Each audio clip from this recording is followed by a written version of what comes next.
Dear students, welcome to the lecturer group. आज हम Aga Khan university examination board 9th class chemistry paper 2 year 2023 को solve करेंगे।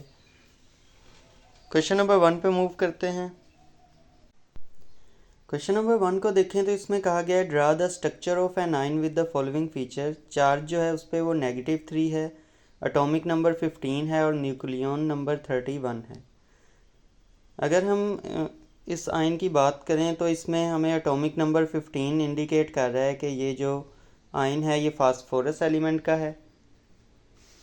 -3 जो हमारे पास चार्ज है यहाँ पे ये इंडिकेट कर रहा है कि अगर उसके अंदर 15 अगर तो वो न्यूट्रल होता तो उसके अंदर 15 एटॉमिक नंबर है, मतलब प्रोटॉन अगर 15 है तो इलेक्ट्रॉन भी 15 होते।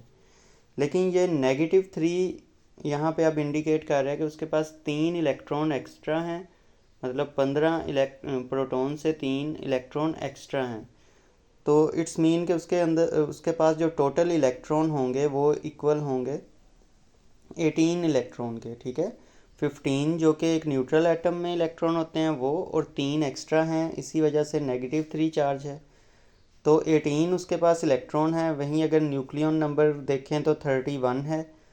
न्यूक्लियन नंबर आपको पता है प्रोटॉन और न्यूट्रॉन को प्लस करने से आते हैं। अगर हम 31 में से, जो कि total number of nucleon number हैं, उनमें से 15 ये प्रोटॉन माइनस करेंगे तो बाकी के हमें न्यूट्रॉन मिल जाएंगे। तो 31 में से 15 को माइनस करें, यहाँ पे मैं कर देता हूँ, तो हमारे पास जो आंसर आ जाएगा वो आएगा 16। इट्स मीन के न्यूट्रॉन जो हैं वो इसके अंदर 16 होंगे। तो अब हम इसका स्ट्रक्चर ड्रा करते हैं। फास्फोरस का आयन है, इसका स्ट्रक्चर जो है अब हम ड्रा करने लगे हैं। ये हमें स्पेस दी गई है, इसी के अंदर जो है वो ड्रा करते हैं। पहले मैं यहाँ पे मेंशन कर दूँ फास्फोरस का जो हम स्ट्रक्चर, फास्फोरस के आयन का जो स्ट्रक्चर ड्रा करने लगे हैं। सबसे पहले हम जो है वो न्यूक्लियन के नंबर को रिप्रेजेंट करते हैं, जैसे कि यहाँ पे इसके अंदर प्रोटॉन जो हैं वो हमारे पास 15 है, और इसी तरह जो न्यूट्रॉन हैं वो हमारे पास यहाँ पे 16 है। और जो हमारे पास पहला शेल होगा उसके अंदर हम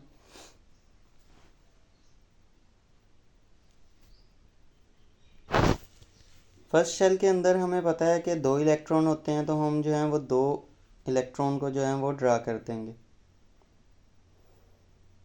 यहाँ पे और यहाँ पे। ये 2 इलेक्ट्रॉन हमने ड्रा कर दिए। अब जो है वो सेकंड शेल की बारी आ गई। सेकंड शेल के अंदर जो है वो टोटल आपको पता है कि 8 इलेक्ट्रॉन आएंगे, तो हम यहाँ पे अब 8 इलेक्ट्रॉन ड्रा कर देंगे सेकंड के अंदर।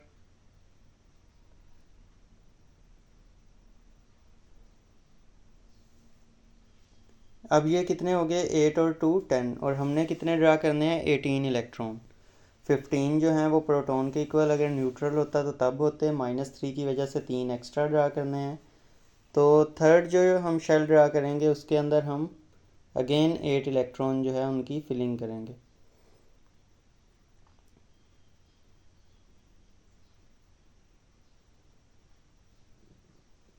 उसके बाद हमने जो है एक ब्रैकेट दोनों के इर्द गिर्द जो है वो पुट करनी है, इसके इर्द गिर्द सॉरी पुट करनी है, और उस पर जो है -3 जो चार्ज है वो मेंशन करना है। तो इस तरह से हम इसका जो है वो स्ट्रक्चर ड्रा कर लेंगे। अब हम नेक्स्ट मूव करते हैं अगले क्वेश्चन पे।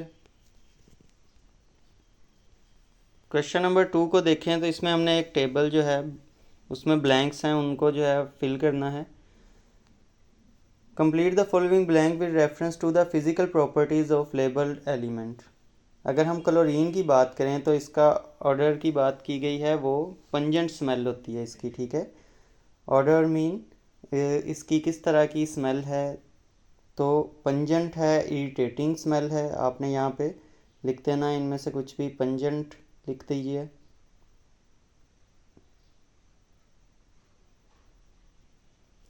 या इरिटेटिंग स्मेल भी आप लिख सकते हैं। ब्रोमीन की अगर बात करें तो इसमें इसका जो है वो फिज़िकल स्टेट पूछा गया रूम टेम्परेचर पे। तो रूम टेम्परेचर पे ब्रोमीन जो है वो लिक्विड के तौर पे एग्जिस्ट करती है, तो यहाँ पे आपने लिक्विड पुट कर देना है। नेक्स्ट हमें आयोडीन का कलर बताना है। तो आयोडीन का जो कलर होता है वो डार्क ग्रे होता है, डार्क ग्रे ब्लैकिश होता है, लेकिन डार्क ग्रे भी कहा जा सकता है, तो डार्क ग्रे ब्लैक आप लिख लीजिए।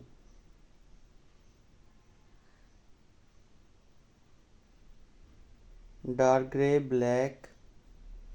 और ये भी आप साथ मेंशन कर सकते हैं कि इसके जो वेपर्स होते हैं, ये सब्लिमेशन शो करता है आयोडीन और डायरेक्टली वेपर्स में चेंज होता है, जो कि पर्पलिश से कलर के होते हैं, ब्लूइश पर्पलिश कलर के। नेक्स्ट जो है, अब हम क्वेश्चन नंबर 3 पे मूव करते हैं। क्वेश्चन नंबर 3 में हमसे पूछा गया है, when ammonium chloride is heated in a test tube, it result in the formation of ammonia and hydrogen chloride gas यानी HCl. Fumes of the gas can be observed moving along the test tube. अब ये एक उन्होंने हमें situation बताई है, उसके अंदर कुछ क्वेश्चन किए हैं। Name the process that allow the movement of gas along the test tube. तो ये जो प्रोसेस है ये डिफ्यूजन का प्रोसेस है। आपको पता है कि हायर कंसनट्रेशन से लोअर कंसनट्रेशन, टेस्ट ट्यूब के अंदर हायर कंसनट्रेशन में है गैस और बाहर इन्वायरमेंट में लोअर कंसनट्रेशन में है, तो वो मूव कर रही है out of the test tube. तो यहाँ पे आप डिफ्यूजन लिख सकते हैं। यहाँ पे लिखने में मुश्किल हो रही है, तो मैं ऑलरेडी लिखा हुए नोट्स पे आपको ले चलता हूँ। तो यहाँ पे देखें, name the process that allow the movement of gases along the test tube में आप लिख सकते हैं, process that allow the movement of gases along the test tube is diffusion. B part में पूछा गया है, विच गैस अमोनिया और hydrogen chloride will travel as a faster speed, give a suitable reason to support your answer. यानी जो gases produce हो रही हैं उनमें से कौन सी फास्टर ट्रैवल करेगी और क्यों ट्रैवल करेगी फास्टर आपके ख्याल में, उसको जो है आप रीज़न से सपोर्ट भी करें। तो अमोनिया गैस जो है वो फास्टर ट्रैवल करेगी, उसकी वजह क्या है? According to Graham law of diffusion, the rate of diffusion is inversely proportional to square root of the molar mass. Molar mass के स्क्वायर रूट के इन्वर्सली जो है वो प्रोपोर्शन होता है रेट ऑफ डिफ्यूजन। तो यहाँ पे आपको पता है कि अमोनिया जो है उसका मोलर मास 17 है। वहीं पे अगर हम हाइड्रोजन क्लोराइड की बात करें HCl की, तो उसका जो है वो 36.5 है। तो अमोनिया जो है वो इस वजह से डिफ्यूज़ करेगी फास्टर। ये तो यूँ आप ग्राहम लॉ ऑफ डिफ्यूजन को एक्सप्लेन करके एज अ रीज़न प्रूव कर सकते हैं कि जो अमोनिया है वो फास्टर ट्रैवल करेगी due to less molar mass. अब हम फोर्थ क्वेश्चन को देखते हैं। ये तो क्वेश्चन नंबर 4 है। इसमें कहा गया है, when a piece of magnesium ribbon is lit it burn with dazzling white light, the combination of magnesium with oxygen produce a white substance. वो वाइट सब्सटेंस जो है वो कौन सा होता है ये हमने बताना है। आइडेंटिफाई करना है एलिमेंट दैट है सिंबल Mg। Mg जो सिंबल है वो तो मैग्नीशियम का है। इसी तरह हम बैलेंस्ड केमिकल इक्वेशन भी लिखते हैं। तो आंसर्स की तरफ चलते हैं अब। तो जब मैग्नीशियम ऑक्सीजन के साथ रिएक्ट करती है तो मैग्नीशियम ऑक्साइड वाइट कलर का एक सब्सटेंस जो है वो प्रोडक्ट के तौर पे बनता है। तो एलिमेंट जो हमने Mg के नेम से आइडेंटिफाई करना है सिंबल से, वो है मैग्नीशियम।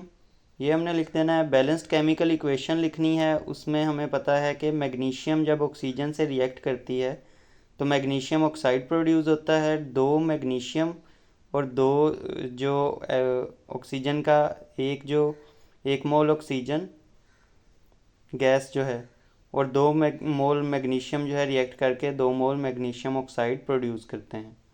इसी तरह अगर सी वाला जो पार्ट है उसको देखें तो उसमें पूछा गया है, which type of bond is formed in the product of this reaction. इस रिएक्शन के नतीजे में जो नया प्रोडक्ट बना है उनके दरमियान कौन सा बॉन्ड बना है। तो मैग्नीशियम और ऑक्सीजन के दरमियान आयनिक बॉन्ड बना है। बेसिकली मैग्नीशियम के पास अपना ऑक्टेट कंप्लीट करने के बाद भी 2 एक्स्ट्रा इलेक्ट्रॉन होते हैं। तो वो 2 इलेक्ट्रॉन जो हैं वो ऑक्सीजन को डोनेट कर देता है, जिसकी वजह से ऑक्सीजन अपने जो ऑक्टेट है वो उसको कंप्लीट कर लेता है। ऑक्सीजन पे नेगेटिव चार्ज आ जाता है एक्स्ट्रा इलेक्ट्रॉन की वजह से, वहीं पे मैग्नीशियम पे पॉजिटिव चार्ज आ जाता है। तो ये नेगेटिव और पॉजिटिव आयन, कैट आयन और एनायन की वजह से आयनिक बॉन्ड की फॉर्मेशन होती है। नेक्स्ट अब हम क्वेश्चन नंबर 5 पे मूव करते हैं। क्वेश्चन नंबर 5 को देखें तो इसमें कहा जा रहा है an experiment show that a compound y contain 80% carbon and 20% hydrogen by mass. If the relative molecular mass of this compound is 30.07 gram per mole, then calculate the empirical formula of compound Y.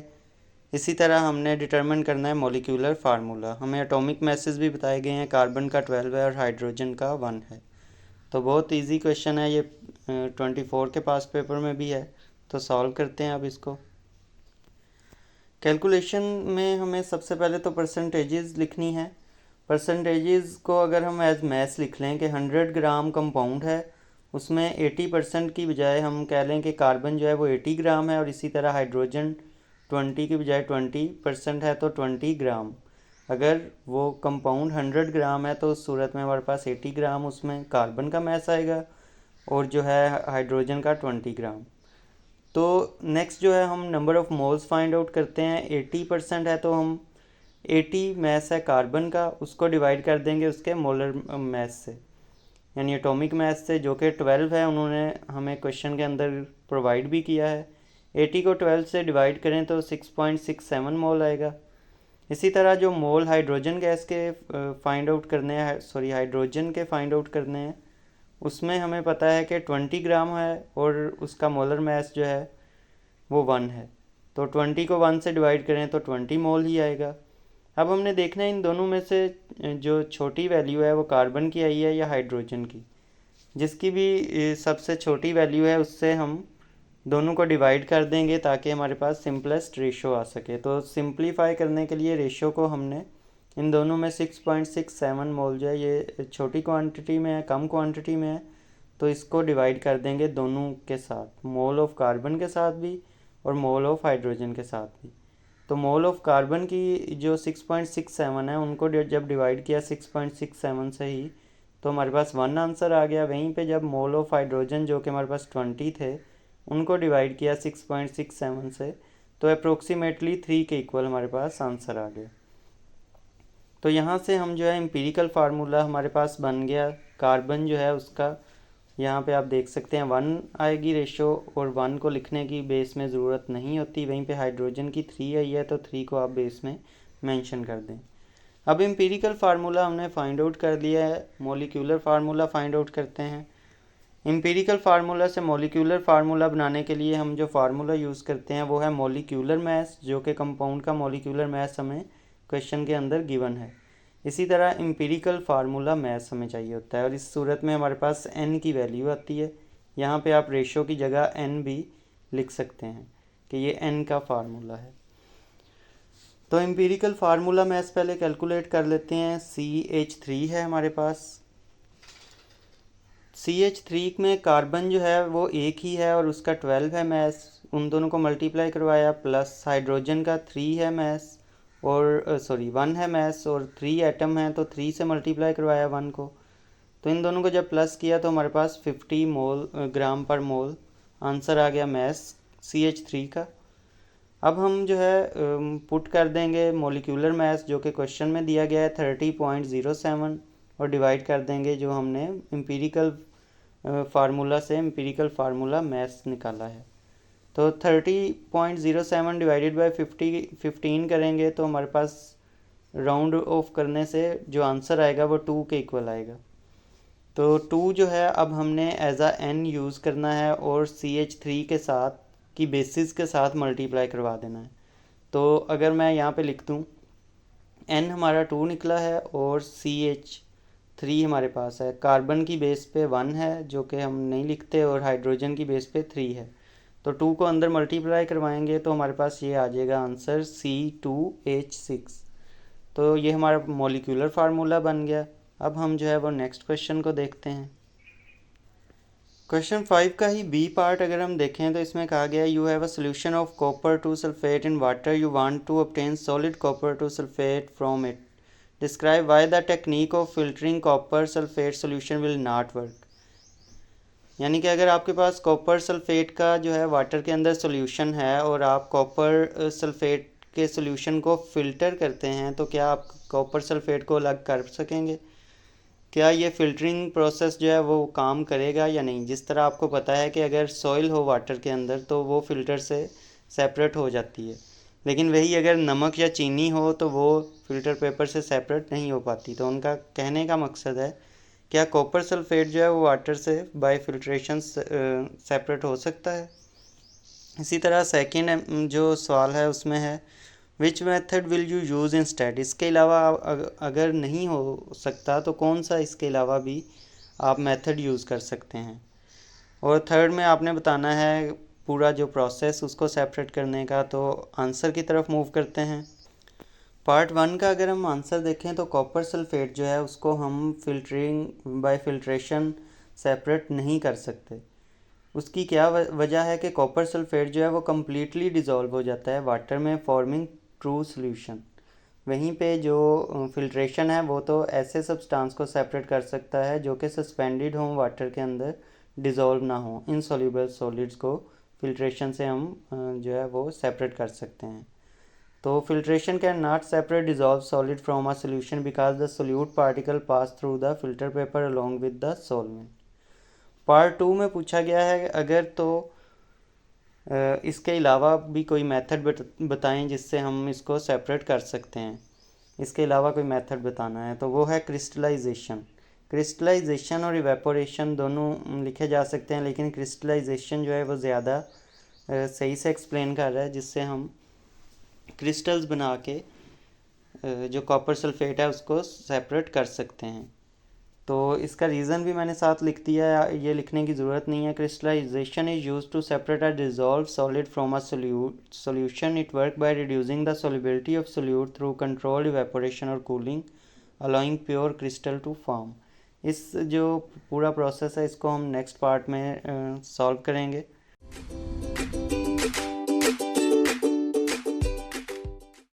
जो है उसमें part 3 है, उसमें हमने उन्हें 3 जो हैं वो स्टेप्स के अंदर कॉपर सल्फेट को प्योर करके बताना है। तो सबसे पहला जो है स्टेप आप इवेपोरेशन की हेडिंग दे के लिख लीजिएगा।